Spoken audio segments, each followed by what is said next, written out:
Assalamualaikum students, how are you all? I hope you all are doing well. So today we are going to start class metric unit number 18 variations and exercise number 18.2. ठीक है, तो exercise 18.2 है और exercise 18.2 का question number 1। ठीक है, question number 1 के अंदर कहता है कि if y varies directly as x। ठीक है, y क्या है, y इज डायरेक्टली वेरी कर रहा है x के साथ और y इज इक्वल है 10 के जब x इक्वल होगा 3 के। ठीक है, तो हमें सबसे पहले कहता है कि find y in term of x। ठीक है, तो क्या क्या कहता है, दोबारा से देख लें कि y वेरी कर रहा है x के साथ डायरेक्टली। ठीक है, और y की वैल्यू 10 है जब x इक्वल होगा 3 के। तो हमें फाइंड क्या करना है, y in term of x। ठीक है, तो y in term of x किस तरह से फाइंड करेंगे। देखिए, क्वेश्चन के अंदर सबसे पहले हमें कहता है कि y जो है वो डायरेक्टली वेरी कर रहा है x के साथ। It means y is directly proportional to x। ठीक है, तो अब यहाँ से अगर हम प्रोपोर्शनलिटी की साइन ख़त्म करना चाहें, हमें ये बात पता है जब भी हम प्रोपोर्शनलिटी की साइन ख़त्म करते हैं तो हम कोई ना कोई कांस्टेंट पुट करते हैं। तो इस जगह पर हम कांस्टेंट के पुट कर देते हैं, तो ये हो जाएगा के एक्स। ठीक है, अब इसे नाम देते हैं इक्वेशन 1 का। ठीक है, इसे नाम क्या देते हैं, इक्वेशन 1 का। ठीक है, अब इसके अंदर वैल्यूज़ पुट करें। y की वैल्यू हमें पता है क्या है, 10। तो y की वैल्यू 10 इज इक्वल्स टू के का के। x की वैल्यू भी हमें पता है क्या है, 3। तो x की वैल्यू पुट कर दें 3। अब हम यहाँ से ओनली k की वैल्यू निकाल लें। अगर k इज इक्वल्स टू 10, 3 यहाँ पर मल्टीप्लाई हो रहा है, इधर आ गया तो डिवाइड हो जाएगा। ठीक है, ये हमारे पास क्या आ गई, k की वैल्यू आ गई। ठीक है, अब ये k की वैल्यू दोबारा इस इक्वेशन 1 के अंदर पुट करें। Put in equation 1। ठीक है, इसको क्या करते हैं, इक्वेशन 1 के अंदर पुट कर दें। So y is equals to k की वैल्यू हमारे पास क्या है, 10/3। तो ये k की जगह पर उसकी वैल्यू आ गई 10/3 और x का x, और ये आपका क्या आ गया, y in term of x। ठीक है, ये हमारे y in term of x आ गया। ठीक है, ये हमारे पास इसका आंसर है। अब इसके सेकंड पार्ट के अंदर कहता है, ठीक है, सेकंड पार्ट के अंदर कहता है कि x फाइंड करो। अच्छा सॉरी, y फाइंड करो। y फाइंड करना है when x is equals to 6। ठीक है, हमें क्या करना है, y फाइंड करना है जबकि x इक्वल दिया हुआ है हमें 6 के। अब इसके अंदर y हम किस तरह से फाइंड करेंगे। अब दोबारा ये यहाँ से ये वाली इक्वेशन उठाएं कि y is equals to 10/3x। ठीक है, तो यहाँ से हम y इजीली फाइंड करेंगे क्योंकि x की वैल्यू हमें पता है। So y is equals to 10/3, x की वैल्यू क्या है, 6। तो y will be equal to 3 का डबल 1 टाइम, इस पे 2 टाइम एंड 10 टू द 2020। ठीक है, तो y की हमारे पास वैल्यू क्या आ गई, 2020। ठीक है, अब इसका एक और थर्ड पार्ट भी है। थर्ड पार्ट के अंदर हमें कहता है कि x फाइंड करो when y is equals to 16। ठीक है, अब हमें क्या करना है, x फाइंड करना है जबकि हमारे पास y दिया हुआ है 16। अब दोबारा से हम यही इक्वेशन यूज़ करेंगे कि y is equals to 10/3x। इस बार हमें x को फाइंड करना है। ठीक है, y की वैल्यू हमारे पास क्या है, 16। अब 3 यहाँ डिवाइड हो रहा है, उधर जाके मल्टीप्लाई हो जाएगा। 10 यहाँ पर मल्टीप्लाई हो रहा है, इधर आकर ये डिवाइड हो जाएगा और ये इक्वल किसके रह जाएगा, x के रह जाएगा। ठीक है, अब इसको थोड़ा सा जो है सिंप्लीफाई कर लेते हैं। ठीक है, 2 का डबल इस पे 5 टाइम और इसके ऊपर लग जाएगा 8 टाइम।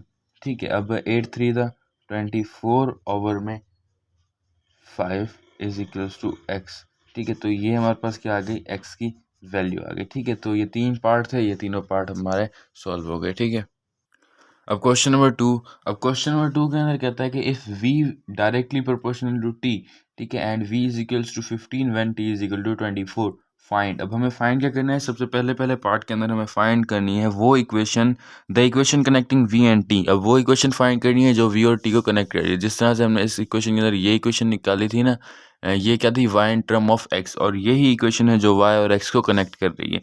तो यहाँ पर हमें वो इक्वेशन बनानी है जो v और t को आपस में कनेक्ट कर रही है। ठीक है, तो इसको किस तरह से कर लेंगे, ये हमें पता है कि v जो है डायरेक्टली प्रोपोर्शनल है t के साथ। यहाँ से प्रोपोर्शनलिटी की साइन हटाएंगे तो यहाँ पर हम k पुट कर देंगे, के टी। अब v की वैल्यू भी हमें पता है क्या है, 15 इज इक्वल्स टू k, और t की वैल्यू भी हमें पता है क्या है, 24। सो 15/24 इक्वल्स टू k। इसको थोड़ा सा सिंप्लीफाई कर लें, 3 का टेबल इस पे 8 टाइम, इस पे 5 टाइम, तो 5/8 इज इक्वल्स टू k। ठीक है। अब ये हमारे पास आ गई के की वैल्यू, इससे नाम दे दे इक्वेशन 1 का। ये के की वैल्यू इस इक्वेशन 1 के अंदर पुट करें, पुट इन EQ1, ठीक है, इसको क्या कहते हैं, इक्वेशन 1 के अंदर पुट कर दें। So V is equals to 5/8 8t, ठीक है। तो ये हमारे पास क्या आ गई, वो इक्वेशन आ गई जो V और T को आपस में क्या कर रही है, कनेक्ट कर रही है, ठीक है। अब सेकंड पार्ट, सेकंड पार्ट के अंदर कहता है कि V फाइंड करो, V when t is equals to, ठीक है। अब इसके अंदर हमें v फाइंड करना है जबकि t हमें दिया हुआ है 30, ठीक है। v फाइंड करना है, t दिया हुआ है 30। दोबारा से यही इक्वेशन यूज करें कि v is equals to 5/8t। So v equals to 5/8, t के लिए हमारे पास क्या है 30। So v is equals to 5 को मल्टीप्लाई करें 30 के साथ, यह आ जाएगा 150/8, ठीक है। इसको थोड़ा सिंप्लीफाई कर लें, किस तरह से 2 का टेबल इस पे लग जाएगा 4 टाइम और 2 का टेबल इस पे लग जाएगा 75 टाइम। तो 75/4 इज इक्वल्स टू v, ठीक है। तो v की वैल्यू हमारे पास क्या आ गई 75/4, ठीक है, 75/4। अब इसका थर्ड क्वेश्चन है, ठीक है। थर्ड क्वेश्चन के अंदर कहता है, थर्ड पार्ट है, ठीक है। अब थर्ड पार्ट के अंदर कहता है कि t फाइंड करो when v is equals to 10, ठीक है। अब हमने t फाइंड करना है जबकि v हमें पता है, v हमारे पास क्या है 10 है, ठीक है। तो इसको फाइंड किस तरह से करेंगे, इसको भी सेम जैसे हमने पहले इक्वेशन निकाली थी, हमारे पास इक्वेशन क्या है, v is equals to 5/8t, ठीक है। अब इसमें हमने क्या करना है, इसमें हमने t फाइंड करना है जो v हमें मिला हुआ है। v हमारे पास है 10, अब ये 8 डिवाइड हो रहा है, उधर जाके मल्टीप्लाई हो जाएगा, 5 डिवाइड मल्टीप्लाई हो रहा है, इधर आके डिवाइड हो जाएगा और ये इक्वल हो जाएगा, ठीक है। 5 का table 1 time 2 time 2 8 the 16 is equals to t, ठीक है। तो t की वैल्यू हमारे पास क्या आ गई 16, ठीक है। अब ये 3 पार्ट है, ये तीनों के आंसर आ गए, ओके। अब क्वेश्चन नंबर 3, क्वेश्चन नंबर 3 के अंदर कहता है कि if u is directly proportional to cube root of v and u is equals to 4 when v is equals to 64, find the value of u when v is equal to 216 and the value of v when u is equals to 5, ठीक है। अब इसके अंदर हमने क्या करना है, इसके अंदर इसने पार्ट इसी क्वेश्चन एक ही क्वेश्चन के अंदर दे दिए। सबसे पहले तो इसने बताया है कि जो u है वो डायरेक्टली प्रोपोर्शनल है क्यूब रूट ऑफ v के साथ, तो इसका सॉल्यूशन हम करते हैं। सबसे पहले जो u है वो डायरेक्टली प्रोपोर्शनल है क्यूब रूट ऑफ v के साथ, ठीक है।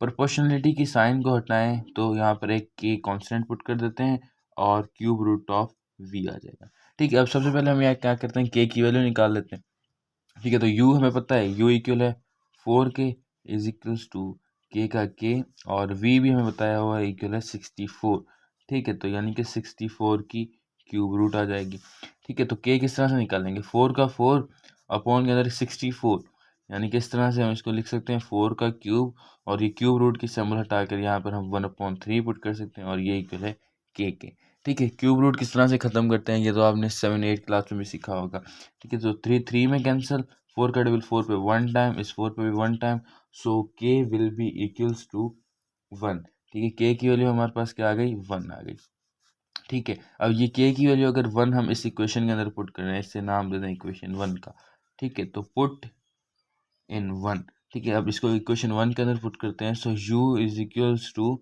बस k की वैल्यू तो वैसे ही 1 की 1 रहेगी और ये दोबारा से क्यूब रूट ऑफ v आ जाएगा, ठीक है। तो ये हमारे पास इक्वेशन बन गई। अब हमने करना क्या है आगे, अब हमने वैल्यू फाइंड करनी है u की when v is equals to 216। अब u फाइंड करना है, v हमें दिया हुआ है, ठीक है। यहाँ से दोबारा लिख ले, हमें क्या फाइंड करना है, u फाइंड करना है व्हेन v हमारे पास इक्वल है 216। अब दोबारा से हम ये इक्वेशन यूज़ करते हैं, यानी कि u is equals to cube root of v, ठीक है। तो u तो हमें इस बार फाइंड करना है, v हमें बताया है 216, तो 216 और इसकी क्यूब रूट, ठीक है। अब ये हम किस तरह से फाइंड करेंगे, इसको फाइंड करने के लिए u is equals to cube root की सिंबल ख़त्म करेंगे तो हमें पता है 1/3 पावर देंगे, लेकिन 216 6 क्या है, 216 का क्यूब है और 1/3। ठीक है, 6 का क्यूब करेंगे तो हमारे पास क्या आ जाएगा, 216 आ जाएगा। सो 3 में cancel, u is equal to 6। ठीक है, तो u की वैल्यू हमारे पास क्या आ गई, 6 आ गई। ठीक है, अब आगे क्या कहता है, एंड वैल्यू ऑफ v। अब हमें v भी फाइंड करना है when u is equals to 5। इस बार हमने क्या करना है, यहाँ पर लिख लें, हमने v फाइंड करना है, v when u is equals to 5। दोबारा से यही इक्वेशन यूज करेंगे, ये वाली, कि u is equals to cube root of v। ठीक हो गया। अब हमने इस बार v फाइंड करना है, u तो हमें मिला हुआ है। ठीक है, u की वैल्यू क्या है, 5 is equals to cube root of v। ठीक है, तो इसको हम इस तरह से लिख देते हैं कि 5 इज इक्वल्स टू v और पावर 1/3। ठीक है, अब क्या कर देते हैं, पावरिंग